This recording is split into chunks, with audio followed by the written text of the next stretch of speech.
오늘 말씀 고린도 후서 5장 8절로 10절을 찾도록 하겠습니다. 신약 성경 290페이지입니다. 고린도 후서 5장 8절로 10절 찾았으면 제가 읽도록 하겠습니다.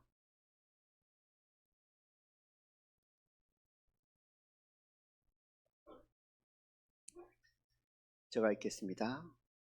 우리가 담대하여 원하는 바는 차라리 몸을 떠나 주와 함께 거하는 그것이라. 그런즉 우리는 거하든지 떠나든지 주를 기쁘시게 하는 자 되기를 힘쓰노라. 이는 우리가 다 반드시 그리스도의 심판대 앞에 드러나 각각 선악간에 그 몸으로 행한 것을 따라 받으려 합니다. 아멘. 오늘 제목을 일한 대로 갚아주시는 하나님이로 정했습니다. 처음에는 행한 대로 갚아주시는 하나님 이렇게 정했다가 행한 대로 갚아주신 그 의미를 좀 생각해 보니까 우리의 행함은 주님 보시기에 합당한 삶의 모습도 있지만 주님 보시기에 합당치 못한 삶의 행동들도 하게 되어지잖아요. 그럼 하나님께서 기뻐하시는 삶의 모습을 따라 살아가는 나의 삶을 보게 되어지면 하나님 앞에 더 감사하고 더 드려지고 또 오늘 제목처럼 갚아주신다고 말씀하셨으니까 받을 것으로 말미암아 기뻐하게 되는데, 반대로 생각해 보면 행한 대로 갚아주신다고 했으니까 나의 잘못을 생각하고 하나님 보시기에 기뻐하시는 그런 모습들이 내 삶 가운데 나타나지 않게 되어지면 왠지 책망을 받을 것 같고 벌을 받을 것 같고 형벌을 받을 것 같은 그런 느낌이 있습니다.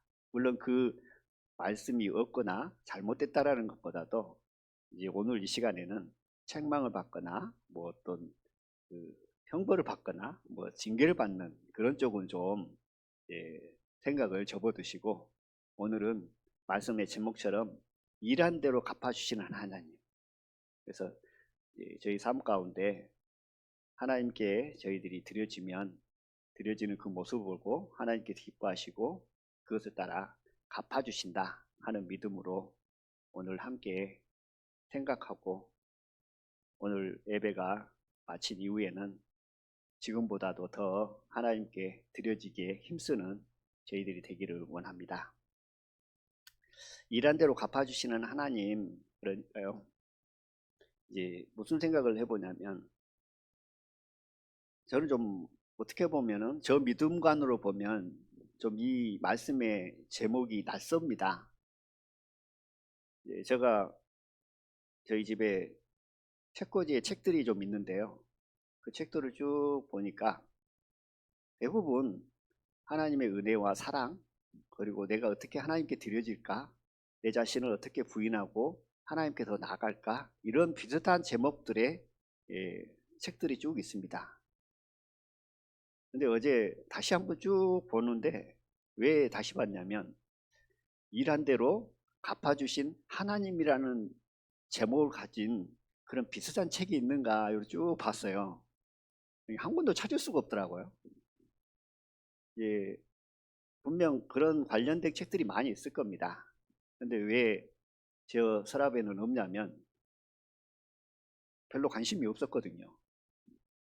하나님의 사랑과 은혜와 소망과 어떻게 하면 기도를 할까, 어떻게 하면 하나님 앞에 더 쓰임 받아볼까, 어떻게 하면 내 자신을 부인하고 나가볼까, 이런 쪽으로 관심이 많고 또 그렇게 또 말씀에는 많이 선포하고 또 가르치잖아요.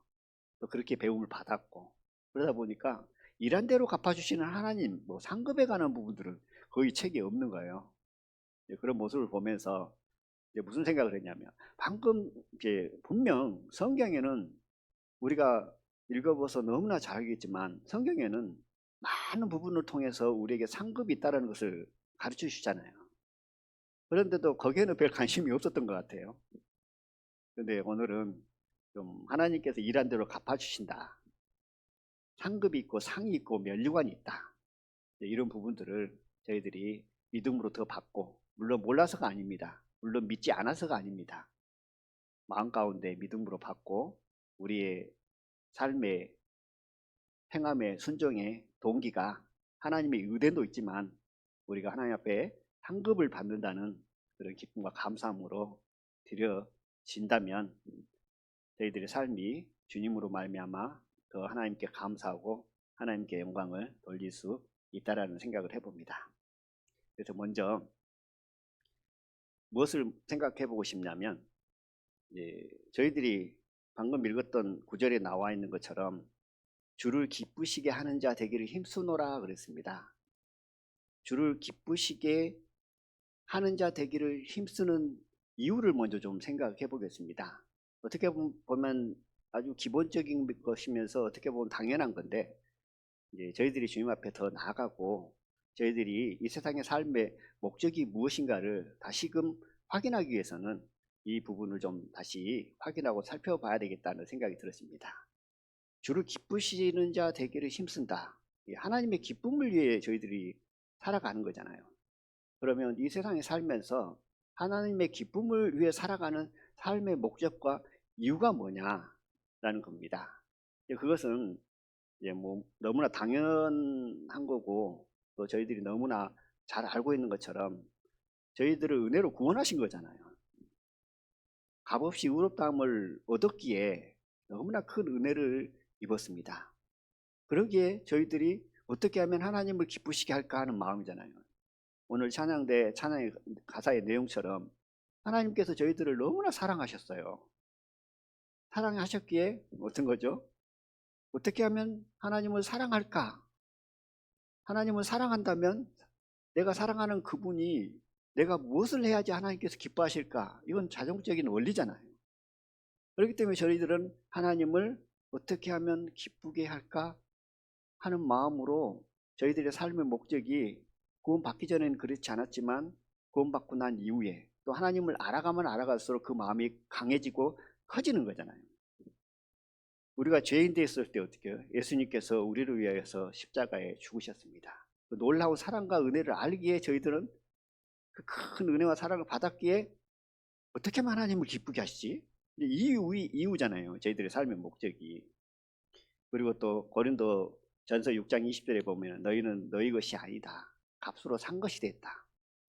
아, 그렇구나. 나는 내 것이 아니고 주님의 것이구나. 핏값으로 나를 사셨기 때문에 내가 내 것이 아니므로 나의 주인인 그분이 내가 어떻게 살아갈 때 하나님께서는 기뻐하실까 하는 그런 마음으로 살아가는 거잖아요.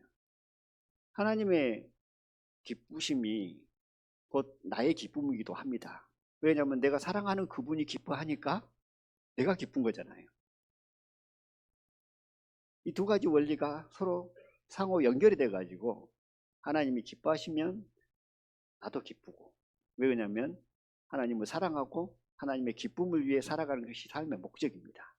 그러므로 저희들이 살아가는 삶 가운데 하나님의 기쁨을 위해 살아가는 삶의 가장 큰 목적은 하나님의 사랑과 은혜를 저희들이 입었기에 갚기 위한 마음이 있는 거잖아요. 그래서 복음성가에 보면 평생 갚아도 그 사랑과 은혜의 빚을 고열의 핏값을 어떻게 갚을 거예요? 도저히 갚을 수 없는 거잖아요. 그런 마음으로 살다 보니까 성경에는 많은 구절에 상급에 관한 부분들이 언급되어 있고 또 믿어야 상 주심을 믿어야 하나님께서 기뻐하신다라는 말씀이 있는데도 어떻게 보면 방금 말씀드린 너무나 큰 사랑이 있기에 상급을 받는 부분은 좀 뒤로 밀려가 있지 않는가라는 그런 생각을 해보게 되어집니다.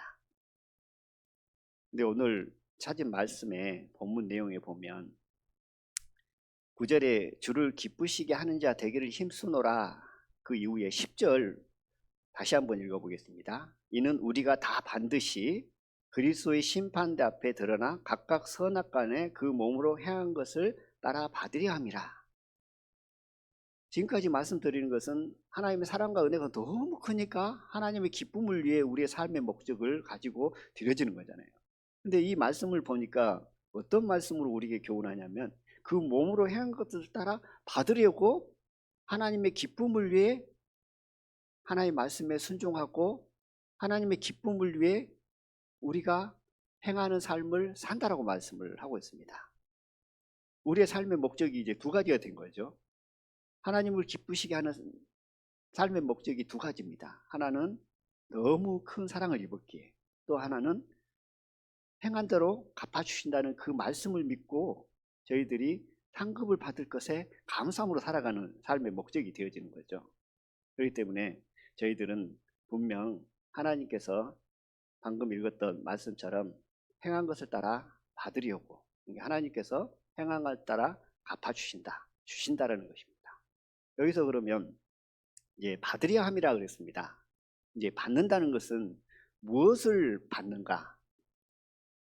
무엇을 받는가 하면 구약 성경에는 상급이라고 말씀을 하고 있습니다. 신약 성경에 넘어와서는 상이라고 말씀하고 있고, 또 다른 표현으로는 면류관이라고 또 말씀을 하고 있습니다.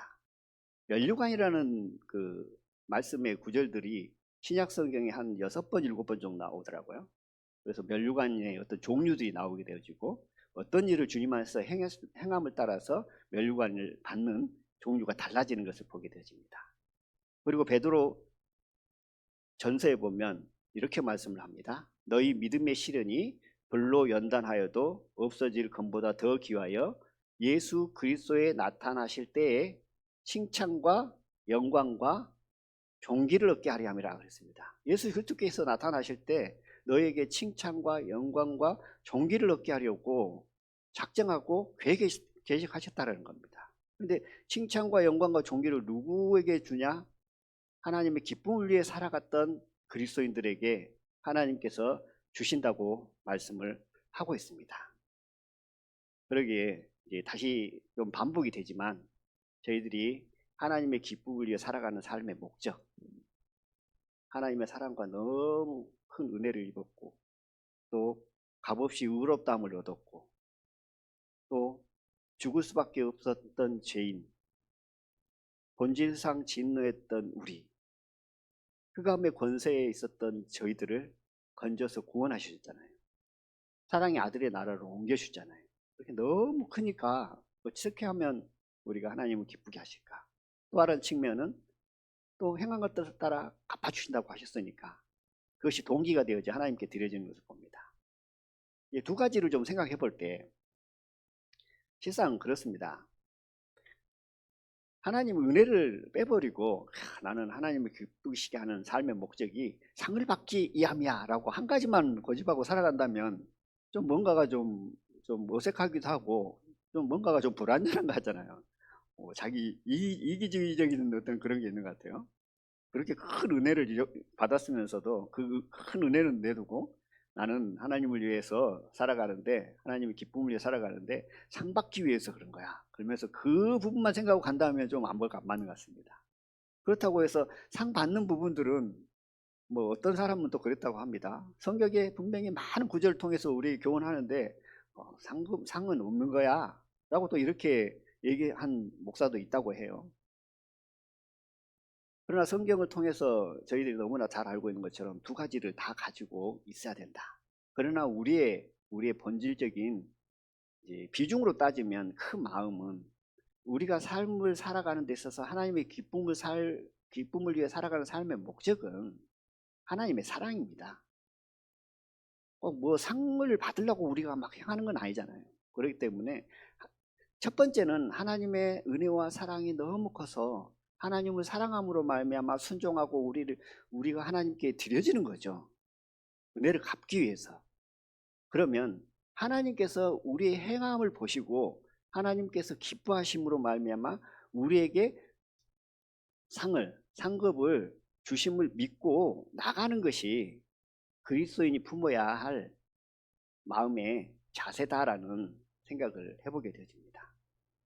꼭 상을 받기 위해서 뭔일을 한다고 하기보다는 하나님의 사랑 때문에 저희들이 하나님께 드려지다 보면 하나님께서 그 마음을, 그 행함을 기뻐하시고 하나님의 기뻐하신 뜻을 쫓아 우리에게 상을 주신다라는 겁니다. 그것을 믿는 믿음을 하나님께서는 가장 기뻐하시는 삶의 모습으로 보시지 않는가라는 생각을 해보게 되십니다. 그러면 저희들은 이제 하나님의 은혜 때문에 하나님 기쁨을 위해 살아가고요. 또 하나는 하나님 앞에 상급을 받기 위해서 살아갑니다. 근데 하나님께서는 이 두 가지 동기를 우리에게 주셨거든요.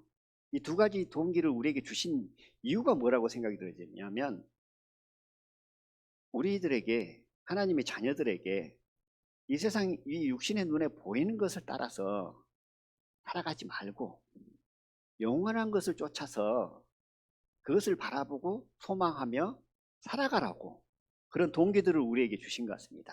은혜도 주시고 은혜 위에 또 은혜를 더해서 우리에게 상급을 또 주신다고 하니까, 그런 모든 부분들은 결국 이 세상에 사는 동안 영원한 것을 쫓아 하나님께 드려지기를 원하는 하나님의 기쁘신 뜻이 들어있음을 보게 되어집니다.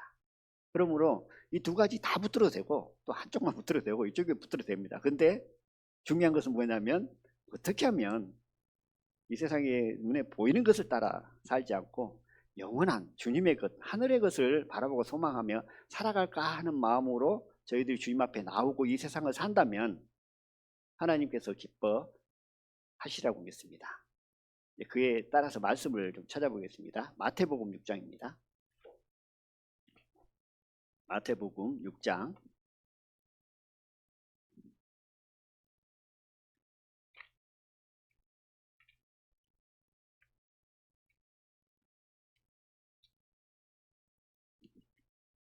19절 20절을 21절까지 제가 읽어보겠습니다. 신약 성경 8페이지입니다. 마태복음 6장 19절로 21절입니다. 너희를 위하여 보물을 땅에 쌓아두지 말라. 거기는 좀과 동록이 행하며 도적이 구멍을 뚫고 도둑질 하느니라. 오직 너희를 위하여 보물을 하늘에 쌓아두라. 거기는 좀이나 동록이 해하지 못하며 도적이 구멍을 뚫지도 못하고 도적질도 못하느니라. 내 보물이 있는 그곳에는 내 마음도 있느니라. 이 말씀 너무 잘 아시잖아요. 근데 저는 이 말씀을 보면서 다른 때와는 다르게 하나님께서 강하게 주신 부분이 있습니다. 어떤 부분이냐면 너희를 위하여입니다. 너희를 위하여를 두 번 반복을 합니다. 19절에 너희를 위하여, 그리고 20절에도 오직 너희를 위하여. 너희를 위한다라는 것은 하나님께서 사랑하는 자를 위해서 지금 교훈하고 가르치시고 명하시고 계시거든요. 사랑하는 자를 위해서. 하나님께서 자녀들을 위해서, 너희를 위해서 내가 말한다. 너희를 위해서 내가 교훈하고 가르치는데 너희들은 이제 말씀은 없지만 잘 듣고 이것을 따라서 행하라. 그런 것이 들어있잖아요. 그래서 너희를 위하여 보물을 땅에 쌓아두지 말라 그럽니다. 이게 나를 위해서 땅에 보물을 쌓아두면 나를 위하는 게 아니잖아요. 이 말씀대로 한다면. 두 번째, 오직 너희를 위하여 보물을 하늘에 쌓아두라 그랬습니다. 그럼 나를 위한 삶은 결국은 하늘에 보물을 쌓는 것이 나를 위한 거잖아요. 그래서 이 말씀을 보면서 또 한 가지 생각 들어졌던 것이, 보물이라는 단어가 눈에 들어오더라고요. 근데 보물이라는 단어가 들어오면서 생각하려고 생각한 게 아니고, 요즘 금값이 막 계속 오르잖아요. 매스컴을 통해서 금값이 얼마니 그런 내용을 보니까 이 보물이라는 단어를 보는 순간 금이 딱 생각이 나더라고요. 요즘 금값이 참 비싼데, 혹시 이 순간에도 그런 생각을 하신 분도 있을 수도 있겠네요. 이 보물 요즘 뭐 한 60만 원 한가에 한 돈에. 그런데 한 5년 전에는 이제 뭐 금 시세가 다 다르니까요. 5년 전에는 20만 원 정도 했던 것 같아요. 한 5년 전에는. 그 전에 또 올랐다고 다 내시기를 하니까 뭐 정확한 금 시세는 모르겠는데, 5년 전에. 그러면서 이제 그것을 생각하면서, 이제 금값이 이렇게 오를 줄 알았다면 5년 전에 내가 좋아하는 사람한테 가서, 야, 금값이 5년 후면 이렇게 오른다. 그러니까 금을 좀 잘 사놔라. 얘기했을 거 아닐까요? 만약에 그런 믿음이 꼭 확신이 있었다면, 그걸 알았다면 분명히 그렇게 얘기를 할 겁니다. 왜냐하면 내가 좋아하고 내가 사랑하고 또 잘 되기를 원하는 사람에게 5년 후에 분명히 저렇게 오르는데 이걸 어떻게 가르쳐 주지? 하면서 이렇게 권하고 가르칠 거예요. 그건 당연한 겁니다. 그 마음이 지금 나와 있는 19절, 너희를 위하여, 예수님께서 너희를 위하여 이렇게 말씀하고 교훈하고 있습니다. 너희를 위해서. 그러니까 나를 위해서 예수님께서 말씀해 주시는 거예요. 저희들이 하나님의 기쁨을 위해 살아갑니다. 하나님의 기쁨을 위해 살아가는 이유는 대부분 어떤 거냐면 처음에 말씀드린 것처럼 하나님의 사랑이 너무 크니까 주님을 위해서, 하나님의 기쁨을 위해서 우리가 살아가는 거잖아요. 주님을 위해서입니다. 근데 하나님께서는 너희를 위해서, 나를 위하여 이렇게 말씀을 하시거든요. 보물을 땅에 쌓아두지 말라. 그것은 너희를 위한 삶이 아니다. 그러나 너희를 위한 삶이 뭐냐? 너희에게 은혜가 되고 힘이 되고 복된 삶이 뭐냐? 그것은 오직 너희를 위하여 보물을 하늘에 쌓아두는 것이다 라고 이렇게 교훈하고 가르치십니다.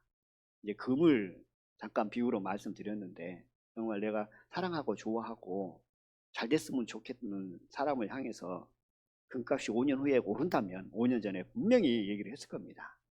그 마음은 사랑하니까, 좋아하니까, 잘 됐으면 좋겠으니까 하는 거잖아요. 그것처럼 예수님도 동일한 심령으로 저희들에게 이렇게 교훈하고 가르치십니다.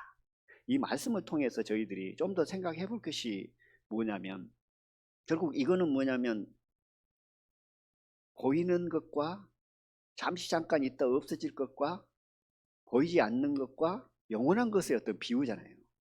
그래서 저는 예전에 이제 이 말씀을 묵상하면서 이 내용으로 저는 간증을 했던 것 같아요. 무슨 내용이냐면, 이 말씀을 생각해 보면 결국 이 세상의 것은 땅의 것이고 아래 것이고 잠시 잠깐 있다 없어질 것이고, 그리고 썩어 없어질 것이잖아요. 근데 위의 것은 영원한 것이고 하늘의 것이고 주님의 것이고 썩어 없어질 것이 아니고 영원히 있는 것이잖아요. 이것을 생각하면서 그때 무슨 간증을 했냐면, 이 세상의 육신의 눈에 보이는 것으로 결국 영원한 것을 사는 것이 우리의 삶의 이유이지 않는가라는 생각으로 그때 간증을 잠깐 했습니다. 우리 육신의 눈에 보이는 것, 이제 물질의 세계도 있고 또 우리에게 주어진 시간이 될 수도 있는 거잖아요. 이런 우리 눈에 보이는 것으로 영원한 것, 주님의 것을 산다, 투자한다. 다시 말씀드리면 잠깐 있다 없어질 것이잖아요. 이 세상의 것은. 이 세상의 것은 잠깐 있다 없어질 것으로 영원한 것을 사는 거잖아요. 어떻게 사죠? 드려지는 거죠. 하나님께.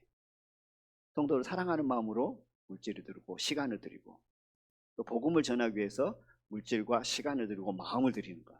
그랬을 때 그것들은 눈에 보이는 거지만 결국 그런 삶이 보이지 않는 영원한 것, 하늘의 것을 사는 거잖아요.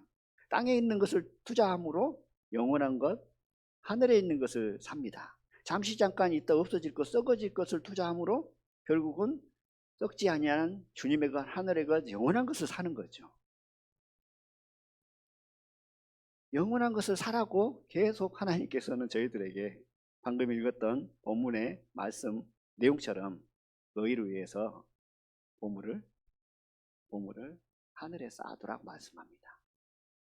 이 내용은 결국 오늘 말씀의 제목처럼 뭔가요? 행한 대로, 일한 대로 갚아주신다는 말씀이 그 안에 들어있다 생각이 들어집니다. 그러면 저희들은 이제 하나님의 기쁨을 위해 살아갑니다. 그 이유는 두 가지라고 말씀을 드렸고요. 그러면 하나님의 기쁨을 위해 살아가는 하나님의 기뻐하신 뜻을 좀 생각을 해보겠습니다. 우리가 어떻게 행했을 때 하나님께서 기뻐하시냐는 거죠. 그것도 너무나 잘 알고 있죠. 근데 잘 잊어버려요. 또 몸으로 하나님께 드리는 삶까지 가기는 참 많은 시간과 또 연단과 훈련이 필요한 것을 보게 되집니다. 예, 로마서 14장 18절에는 이렇게 말씀을 합니다. 하나님께서 기뻐하시는 것, 우리가 어떤 삶을 살 때, 어떻게 하나님께 나갔을 때 하나님께서 기뻐하신가? 그것은 로마서 14장 18절은 이렇게 말씀을 합니다. 그리스도를 섬겼을 때, 예수님을 섬겼을 때 하나님께서 기뻐하신답니다. 저희들이 예수님을 섬긴다라는 의미가, 그 뜻이 무엇인가요? 나의 주님, 나를 사랑하시는 그분, 나도 사랑하고 예수님께서 이 땅에 오셔서 섬겼듯이 그 본을 받아 저희들도 섬기는 거잖아요. 그리스도를 섬길 때. 그리스도를 섬길 때 하나님께서 기뻐하신답니다. 그리스도를 섬기는 삶이 또 다른 의미로는 우리 육신의 눈으로 보는 관점에서 볼 때는 사랑하는 형제 자매들을 섬기고 또 구원받지 못한 영혼들을 섬기고 이런 섬김을 하나님 가지고 하나님께 드렸을 때 하나님께서 기뻐하신다는 겁니다.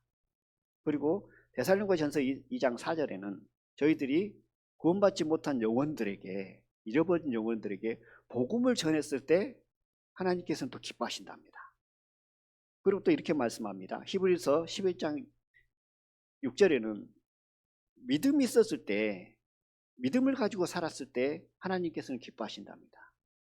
믿음이 없으면 하나님을 기쁘시게 할 수 없다고 말씀하셨습니다. 근데 이 믿음을 가지고 살았을 때 하나님께서 기뻐하신다는데 무엇을 믿을 때 라고 말씀하시냐면 하나님이 계시는 것과 그를 찾는 자들에게 상 주신심을 믿어야 한다고 합니다.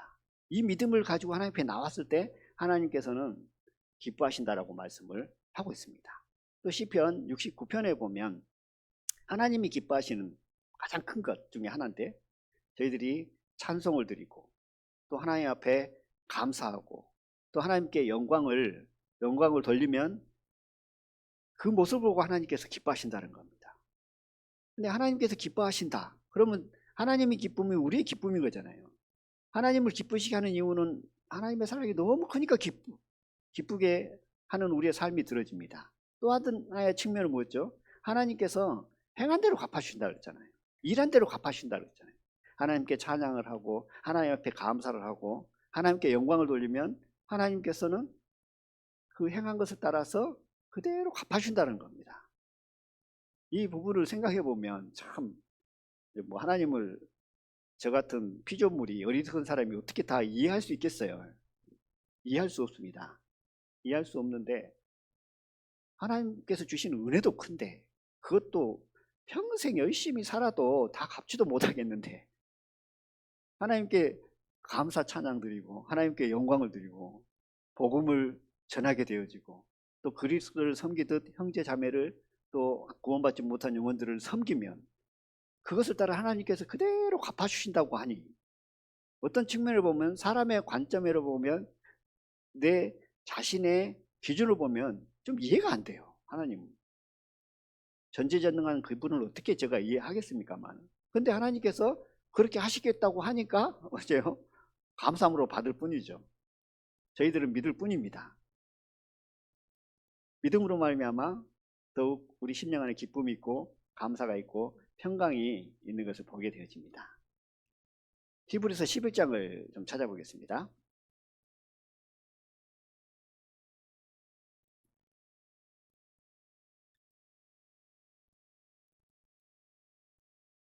(11장) 24절부터 26절을 제가 읽겠습니다. 믿음으로 살았던 모세의 삶의 모습입니다. 24절부터 읽겠습니다. 믿음으로 모세는 장성하여 바로의 공주의 아들이라 칭함을 거절하고 도리어 하나님의 백성과 함께 고난받기를 잠시 죄악의 낙을 누리는 것보다 더 좋아하고 그리스도를 위하여 받는 능력을 애굽의 모든 보화보다 더 큰 재물로 여겼으니 이는 상 주심을 바라봄이라. 모세의 삶 가운데 애굽에 있는 모든 보화보다도 또 자기 육신의 즐거움보다도 낙을 누리는 것보다도 더 좋아했던 것은 상주신이신 그분을 바라봤다. 믿음을 가지고 상주신이심을 바라봤다 라고 말씀을 하고 있습니다. 우리의 삶의 목적과 동기도 저희들이 영원한 것을 바라고 소망하면서 그것을 쫓아 살아갈 수 있는 동기도 이와 같아야 함을 보게 되십니다. 12장 2절에도 이렇게 말씀을 하고 있습니다. 제가 읽어보겠습니다. 믿음의 주여 또 온전케 하신 이인 예수를 바라보자. 저는 그 앞에 있는 즐거움을 위하여 십자가를 참으사 부끄러움을 개의치 아니하시더니 하나님 보좌 우편에 앉으셨느니라. 예수님께서 십자가에 지신 궁극적인 가장 큰 목적은 저희들을 사랑하셔서 십자가에 고난 받으시고 피 흘려 죽으신 거잖아요. 저희들을 구원하시기 위해서. 그러나 또 한 측면에서는 뭐냐면 하나님 보좌 우편에 앉으셨답니다. 그 고난과 수모과 고통과 방금 읽었던 내용으로 보면 부끄러움을 개의치 아니하시고 참은 그 이유는 뭐냐면 하나님 보좌 우편에 앉으시기 위함이라는 사실입니다. 저희 삶 또한 동일해야 합니다. 하나님의 사랑이 커서 또 하나님께서 주신 그 상급을 따라서 행한 대로 갚아준다는 그 믿음을 가지고 살아가는 삶, 그 삶이 저희 마음 가운데 믿음으로 있을 때 하나님께서 기뻐하시는 삶의 모습으로 나아갈 수 있다라고 생각이 들어집니다. 그럼 이제 하나님이 기뻐하시는 것이 무엇이고 또 하나님께서 기뻐하시는 일을 하게 되면 상급을 받는다는 것도 알고 또 여러 가지가 있습니다. 그러면 언제 우리가 상을 받느냐는 겁니다. 언제 상급을 받느냐는 겁니다. 언제 면류관을 받는 것이고 언제 우리가 칭찬과 영광과 존귀를 얻느냐는 겁니다. 그 부분을 잠깐만 더 생각해 보겠습니다. 이 세상에 태어난 모든 사람이 다 죽습니다. 그것은 하나님이 정하신 거잖아요. 하나님의 정하심을 따라서 아담으로부터 시작해서 이제 언제 끝날지는 모르겠지만 그때 끝날 때까지 태어난 모든 사람은 죽습니다. 물론 살아있을 때, 죽기 전에 예수님께 오시면 또 다른 측면이긴 하겠지만 일단 하나님께서 정하신 것은 모든 사람이 다 죽습니다. 태어나면. 그건 하나님이 정했습니다. 그런데 또 하나 정해놓은 것이 있습니다. 죽는 것만 정해놓은 것이 아니고 이 세상 모든 사람이 다 죽었는데 죽고 난 이후에 반드시 꼭 이루어지는 것이 있는데 그것은 뭐냐면 이 세상 모든 사람이 다 부활한다는 사실입니다. 자칫 잘못 생각하면 구원 받은 사람만 부활하는 걸로 이제 믿는 경우도 있더라고요. 근데 그건 아니죠. 모든 사람이 다 죽고 모든 사람이 다 부활합니다. 그리고 부활하는 것은 끝나는 것이 아니라 모든 사람이 죽고 모든 사람이 부활하고 모든 사람이 다 심판대 앞에 선다는 사실입니다. 이것이 하나님이 정하신 거잖아요. 이들은 믿음 가운데 이 믿음을 가지고 살아갑니다. 죽고 부활하고 반드시 심판대 앞에 모든 사람이 다 선다는 겁니다. 예외 없이. 그러면 이 죽음은 우리 눈을 보니까 인정을 하잖아요. 부활은 우리 눈으로 보이지 않지만 믿음을 통해서 우리는 확신을 가지고 살아갑니다. 성경에서는 이 부활을 세 가지로 말씀을 합니다. 똑같은 건데요. 첫째 번째는 부활을 첫째 부활이라고 말씀을 합니다. 요한계시록 20장 6절에 첫째 부활에 참여하는 자들은 복이 있다, 거룩하다라고 말씀했습니다. 첫째 부활이 있는 거죠. 두 번째 말씀하시는 것은 의인의 부활입니다. 누가복음 14장 14절에는 의인의 부활 시에 너가 갚음을 받겠음이라고 합니다. 의인의 부활. 그리고 또 하나는 생명의 부활이라고 말씀합니다. 선한 일을 행한 자는 생명의 부활로. 같은 말씀인데 어쨌든 성경에는 우리에게 가르쳐 주시기를 첫 번째 부활, 그리고 의인의 부활, 그리고 생명의 부활 이렇게 말씀을 하고 있습니다. 첫 번째 부활, 그러니까 저희들이 영상되어지는 게 뭐죠? 첫 번째 부활을 설명한 거 보니까 두 번째 부활도 있는구나 라는 거잖아요. 근데 두 번째 부활은 누구냐면 구원받지 못한 사람들, 두 번째 부활을 하잖아요. 성경에는 뭐 두 번째 부활이라고 표현은 되어 있지 않지만 요한계시록 20장 5절에 보면 그 나머지 죽은 자들은 그 천년이 차기까지 살지 못하더라 하는 말씀이 있습니다. 첫 번째 부활은 그리스도인들, 구원받은 저희들이 참여합니다. 구원받지 못한 사람들은 둘째 부활, 이때 참여하게 되는 거죠. 그리고 구원받지 못한 사람들의 부활을 악인의 부활이라고 또 표현하고 있고요. 또 다른 성경에는 심판의 부활이라고 이렇게 말씀을 하고 있습니다. 사람은 반드시 죽습니다. 정했습니다. 부활도 반드시 있습니다. 그러나 구원받은 사람과 구원받지 못한 사람은 다른 부활을 하게 되죠. 부활의 시점도 다릅니다. 그리고 나서 부활 이후에 반드시 또 모든 사람에게 주어지는 것이 심판입니다. 근데 구원받은 사람들은 그리스도의 심판대 서는 거잖아요. 구원받지 못한 사람들은 백보자 심판대 섭니다. 물론 이 백보자 심판에 관한 부분들은 많은 논쟁이 있긴 하더라고요. 그러나 그것은 뭐 그렇게 중요한 것이 아니라 생각이 들기 때문에 어쨌든 그리스도인은 그리스도 심판대에 서게 되고 구원받지 못한 비그리스도인들은 백보자 심판대에 서게 되집니다. 그럼 그리스도인들은 그리스도 심판대에 서서 무엇을 하냐? 상급을 받는 거죠. 오늘의 말씀 제목처럼 일한 대로 갚아주신 것을 따라서 저에게 주신다 그랬잖아요. 저희들이 그것을 얻기 위해서 하나님 기쁨을 위해 힘쓰고 애쓰고 살아가는 거잖아요. 그때 그리스도의 심판대 앞에 서서 일한 대로 하나님께서 저희들에게 갚아주십니다. 그것을 따라서 상급을 주시고 상을 주시고 또 면류관을 주시기도 하실 것이고 또 칭찬과 영광과 존귀를 우리에게 주실 것입니다. 그러나 구원받지 못한 사람들은 백보자 심판, 거기에서 뭘 하죠? 불심판, 지옥 심판이 이루어지면서 영원한 지옥으로 떨어지는 거죠. 이것이 하나님께서 정하신 거잖아요. 죽는다, 부활한다, 심판을 받는다. 모든 사람이다. 이것을 믿고 저희들은 살아갑니다. 이 믿음을 가지고 나아갈 때 우리의 삶은 어때야 될까요? 오늘의 말씀의 제목처럼 어떻게 하면 일한 대로 갚아주신 그 하나님을 믿음으로 어떻게 하면 하나님을 기쁘시게 할까? 어떻게 하면 하나님을 위해 살아가 볼까? 하는 그 믿음으로 나가는 것이 우리의 믿음인 거잖아요. 또 해보려고 했는데 안 됩니다. 그러면 안 되면 어떻게 해요? 포기하고 그냥 넘어지는 것이 아니고 저희들이 하나님 앞에 더 기도하고 서로가 서로를 위해서 기도해주고 또 격려하고 위로하고 또 세워주고 또 세움을 얻고 연합되어져서 교회가 하는 일들인 것을 보게 되집니다. 이 모든 것은 결국 하나님의 영광을 위한 것이고 하나님의 기쁨을 위한 것이다. 하나님의 기쁨을 위한 것인데 그 이유는 하나님의 은혜가 있고 또 행한 대로 갚아주신다고 약속하셨기 때문에 그것을 믿기에 저희들이 하나님께 나아가서 하나님께 드려지는 삶을 살게 되어집니다. 그래서 항상 생각했으면 좋겠습니다. 반드시 죽는다. 죽음을 생각할 때마다 부활이 있다.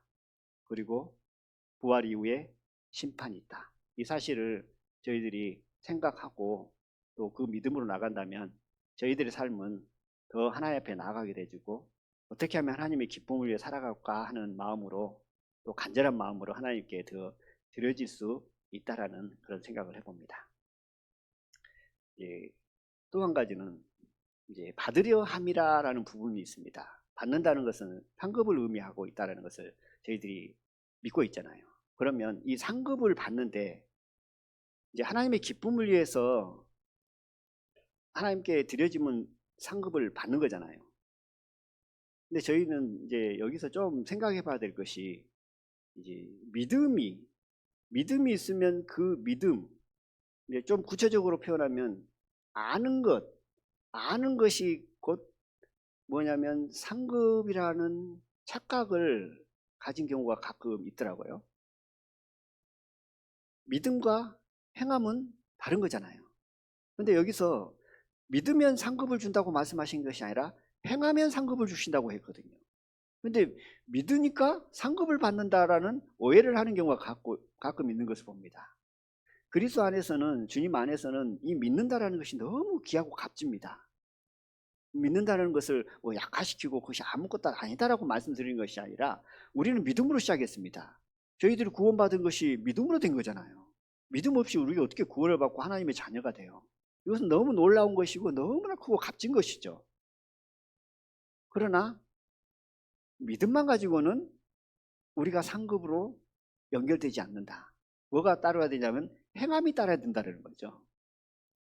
성경 말씀을 통해서 저희들이 너무나 잘 알고 있는 것처럼 우리 몸으로 행한 것을 따라서 받는다고 말씀합니다. 우리가 믿는 것을 따라 받는다는 것이 아니라 몸으로 행한 것들 따라 받는다고 말씀하셨으니까 하나님의 기쁨을 위해서 살아가는 저희들의 삶의 모습은 행하는 거죠. 드려지는 거죠. 그랬을 때 상급이 있기 때문에 그렇습니다. 구원에 관한 부분을 좀 생각을 해보겠습니다. 구원 그러면 우리가 행함으로 구원받는 게 아니잖아요. 믿음으로 구원을 받았습니다.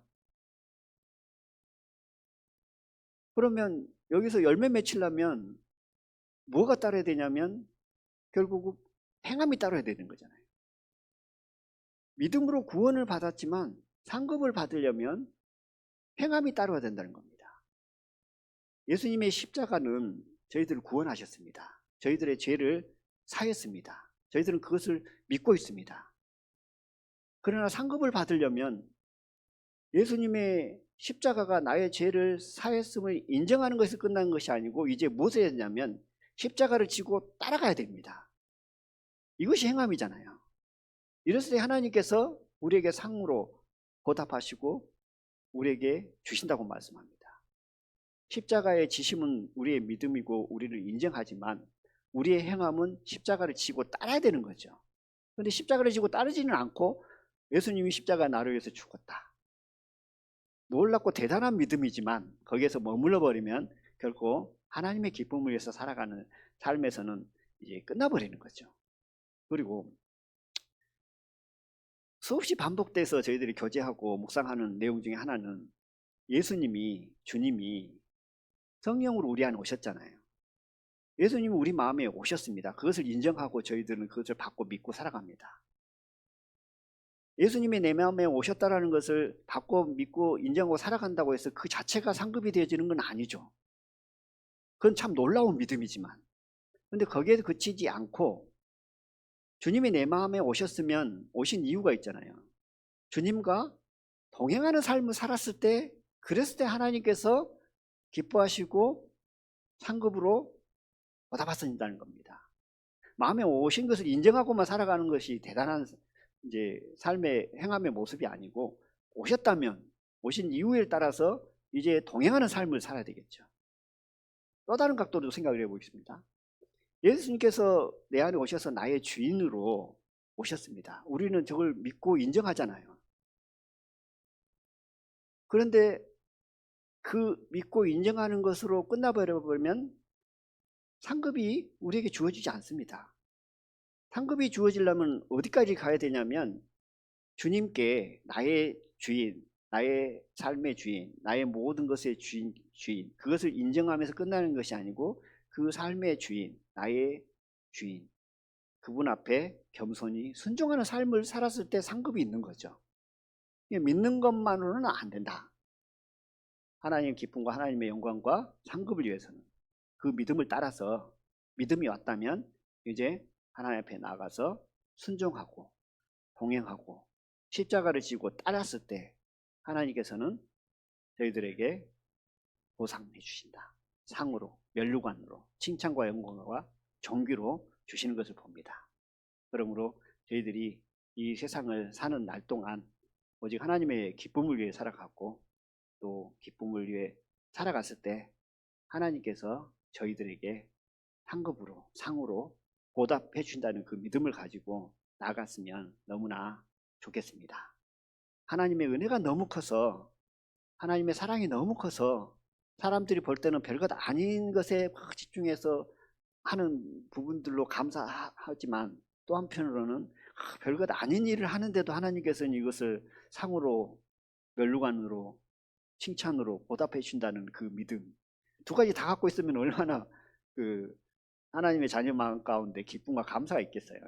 한쪽만 막 붙들고 나가는 믿음보다는. 제가 그랬던 것 같아요.